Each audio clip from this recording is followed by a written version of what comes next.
Shalom. Dari kawasan Tenaga Baru 4, Kota Malang, inilah 107,9 FM Suara Sangkakala, The Voice of Restoration. Dari radio ini, kami mengudara, kami mau sharing dan beritakan firman melalui program acara Dunia Firman atau Dufan. Ya, kita bukan berfantasi seperti dunia fantasi, tetapi kita bicara tentang kebenaran firman Tuhan. Ya, kali ini saya akan mengambil tema yaitu makanan orang Kristen. Nah, karena di dalam Bible kita, dalam Alkitab kita itu banyak ayat yang sepertinya bertentangan. Sehingga muncul banyak ajaran, doktrin dari masing-masing kelompok, komunitas, gereja, sehingga mereka merasa doktrinnya benar lalu berkata, gereja kami paling benar, gerejamu salah. Nah, akhirnya saling menyalahkan. Padahal kita ini adalah sesama tubuh Kristus. Seharusnya tidak menyalahkan. Ada banyak perbedaan di dalam Alkitab kita, tetapi sebetulnya itu bukanlah sesuatu yang membuat kita harusnya bermusuhan atau kita mesti tidak boleh ini, tidak boleh itu.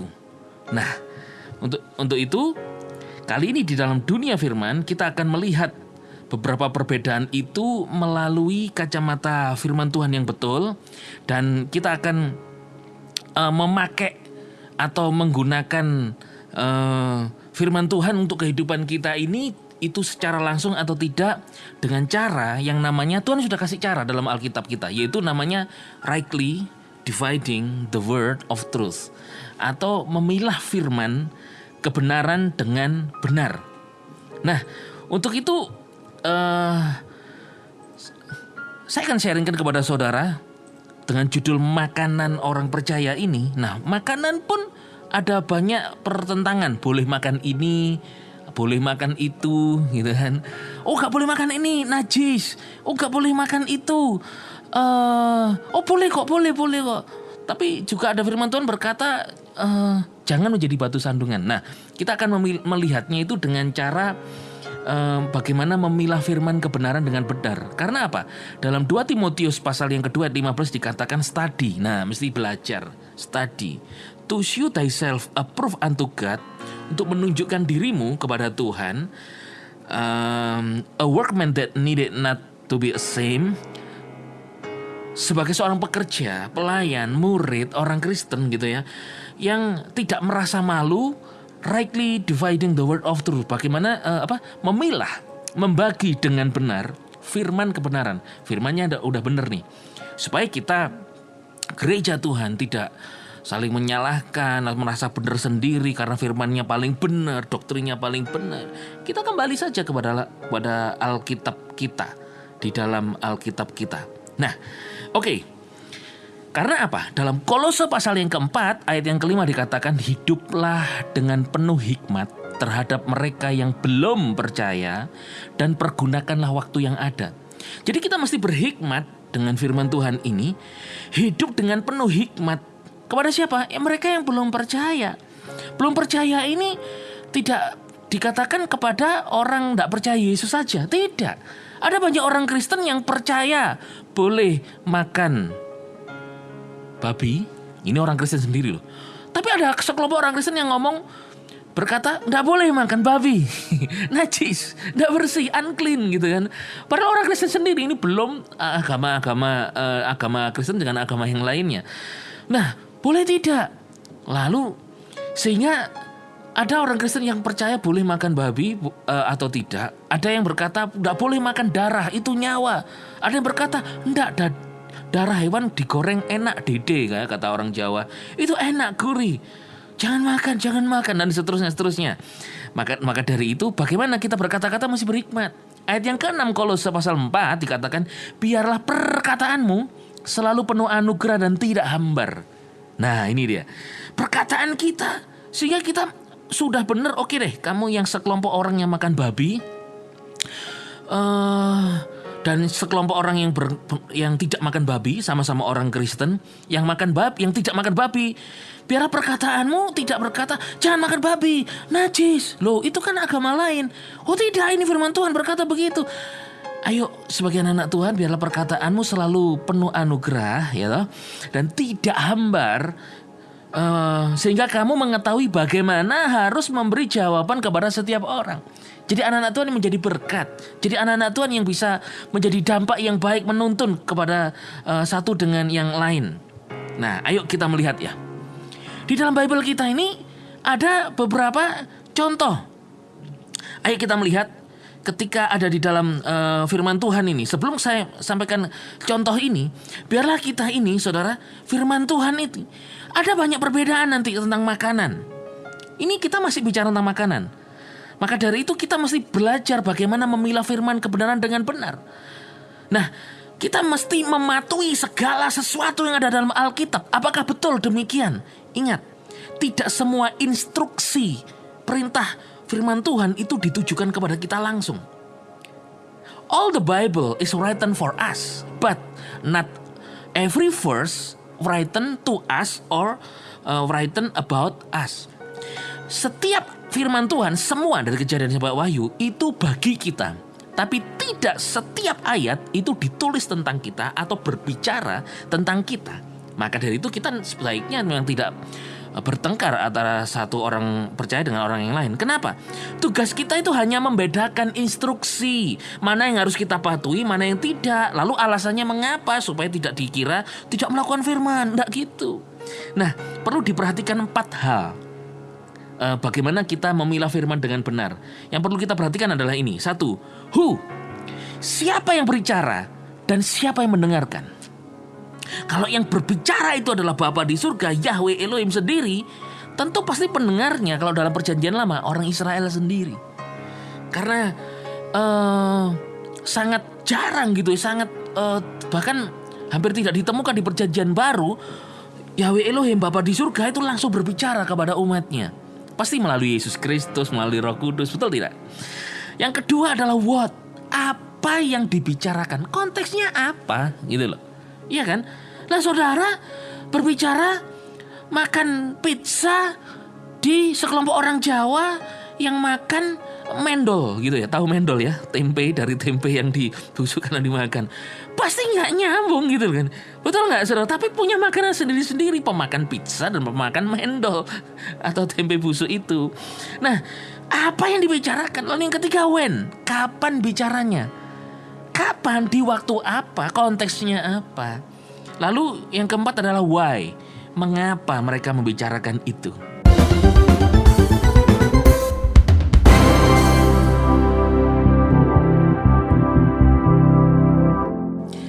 Dunia Firman kembali dari kawasan Tenaga Baru 4 Malang, 107,9 FM, Suara Sangkakala, The Voice of Restoration. Ya, bagi God's Beloved, Bapak Ibu Saudara yang nanti ada pertanyaan, silakan ditanyakan. Temanya, judulnya adalah makanan orang percaya. Nah, bicara makanan orang percaya yang alkitabiah, yang biblical nih. Nah, yang biblical, yang alkitabiah. Yuk kita melihat makanan orang percaya ketika manusia pertama di bumi, yaitu di Taman Eden. Yuk kita melihat ya, di Kejadian, waktu itu Adam, Kejadian 1 ayat 29 berkata begini. Lalu Elohim berfirman, lihatlah, aku telah memberikan kepadamu segala tumbuhan yang berbiji yang ada di seluruh muka bumi, dan segala pohon yang buahnya berbiji, itu akan menjadi makanan bagimu. Lalu ayat yang ketiga, semua yang bergerak yang hidup akan menjadi makananmu. Aku juga memberikan semua tumbuh-tumbuhan hijau kepadamu. Ayat 4, satu-satunya yang tidak boleh kamu makan adalah daging yang masih ada darahnya. Oh ini sorry. Ini Kejadian pasal 9 ayat 3 dan 4. Daging ada darahnya sebab di dalam darah ada nyawa. Oke. Di Kejadian di Taman Eden, Tuhan Bapa Yahweh Elohim kepada manusia yang pertama yaitu Adam hanya memberi makanan itu cuman tumbuhan yang berbiji. saja dan buahnya. Jadi makanan manusia itu di bumi, Tuhan hanya mengizinkan makan buah dan semua tumbuhan. Jadi tumbuhan boleh, daunnya buat lalapan, boleh, buat urap-urap, buat pecel. Kalau ada pecel kan tanaman kan bumbu kacangnya, kacang kan juga tumbuhan, itu kan bumbunya kayak kacang, ya kan.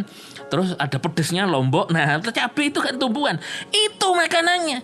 Jadi kalau hari ini saudara makan pecel ada empal, itu Tuhan nggak ngomong gitu. Jadi ketika masa di bumi manusia pertama itu hanya boleh makan tumbuhan dan hewan. Kenapa, saudara? Kok belum ada makan hewan? Nah ini di Kejadian pasal 9 tadi saya baca. Kalau sudah di Kejadian pasal 9 berarti manusia sudah jatuh dalam dosa. Ketika sudah jatuh dalam dosa, Tuhan ngomong di pasal 9 ayat ketiga Kejadian, semua yang bergerak, yang hidup. Bergerak hidup ya, bergerak kalau ada yang bergerak tapi gak hidup ya gak boleh. Akan menjadi makananmu. Ayat yang keempat, tapi yang nggak boleh makan daging yang masih ada darahnya. Jadi kalau daging kalau ada darahnya mesti diperes tuh, dicuci bersih darahnya, baru boleh makan. Bingung nggak?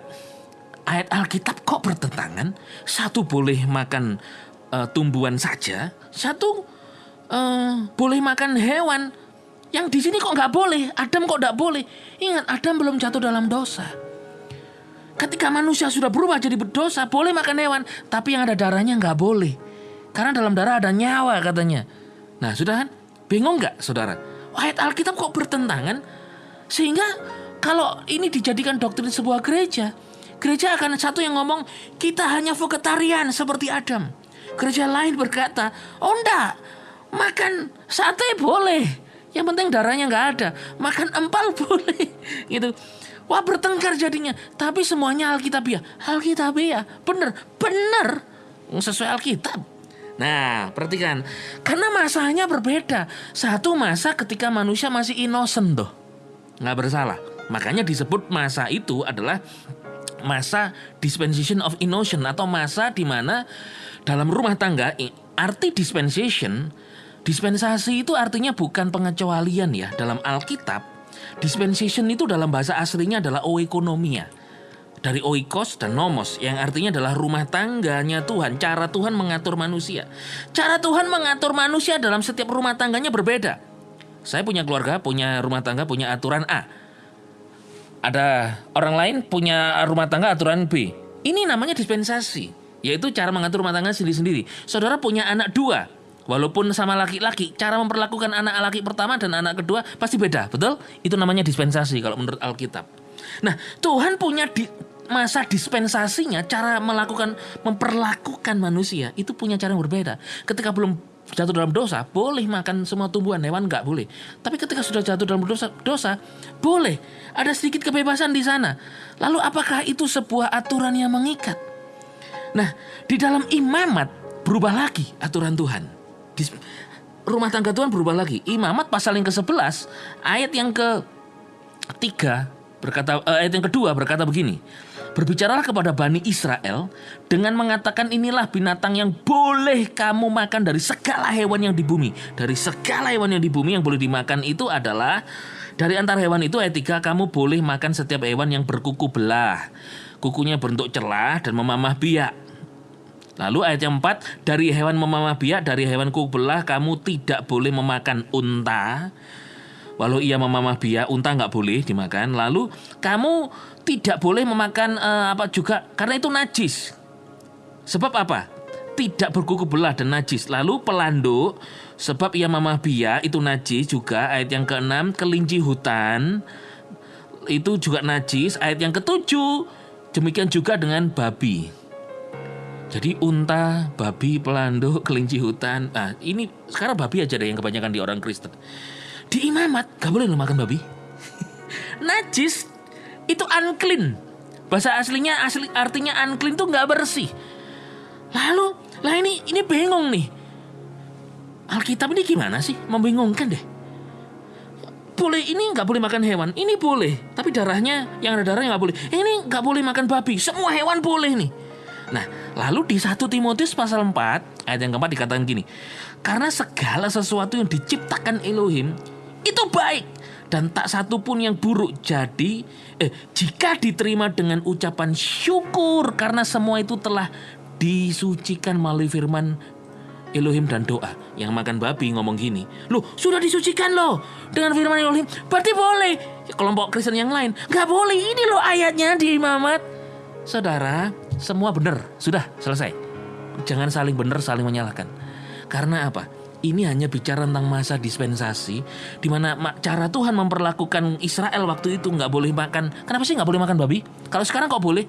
Perhatikan, waktu itu gak ada teknologi membersihkan makanan, gak ada kedokteran yang meneliti. Kalau saudara sakit, dokternya siapa? Walaupun waktu itu Tuhan sanggup menyembuhkan. Hari ini Tuhan sudah memberkati ilmu pengetahuan. Boleh dong. 1 Korintus 10 ayat 25. Apa saja yang dijual pasar daging, makanlah. Loh, semua yang dijual di pasar daging boleh loh kau makan. Menurut 1 Korintus 10 ayat 25. Kan? Loh kok gak sama dengan kejadian tadi? Cuman makan tumbuhan. Makanlah tanpa melakukan pemeriksaan atas pertimbangan hati nurani. Jadi semua kalau di pasar daging, ayo kalau pergi ke Manado di kota Tomohon, ayo saudara, ada yang pernah ke sana Tomohon? Itu daging ular, daging anjing, daging buaya, semua perdagingan perhewan-hewanan itu ada. Tikus, kucing. Ada rekan tempo hari orang Manado datang ke kota ini, diajak restoran ndak mau makan, minta kucing, ada kucing ndak yang nganggur? Mana saya bolengnya, saya bakarnya. Wah, bagi kita wah jijik, tapi bagi mereka nggak apa-apa. Ada yang ngomong firman Tuhan, ini loh yang dijual di pasar daging boleh dimakan. Ayo kembali ke firman Tuhan. Roh Kudus tinggal di dalammu. Firman Tuhan berkata apa? Terima dengan ucapan syukur. Semua makanan baik hewan maupun tumbuhan, firman Tuhan ada semua. Ayo kita jangan saling menyalahkan. Kalau nraktir ke yang vegetarian, ke tempat restoran vegetarian yang ditraktir suka daging, ya please jangan memberi batu sandungan. Perkataan kita mesti tidak hambar, saling menerima karena sudah disucikan dengan doa. Terima itu sebagai kebenaranmu, jangan jadi batu sandungan. Makanan orang Kristen kesimpulannya apa? Makanan orang Kristen adalah apa yang menurut hati nuranimu, tuntunan Tuhan, firman, menurut imanmu itu oke, makanlah. Kalau kau keberatan karena doktermu ngomong kolesterolmu tinggi loh ya, asam uratmu tinggi loh ya, trigliseridmu dan sebagainya, tekanan darahmu, ingat loh ya, tekanan darahmu lagi tinggi, jangan makan sate kambing misalnya. Jangan gitu. Hati nuranimu, karena apa? Roh Kudus bicara melalui hati nuranimu.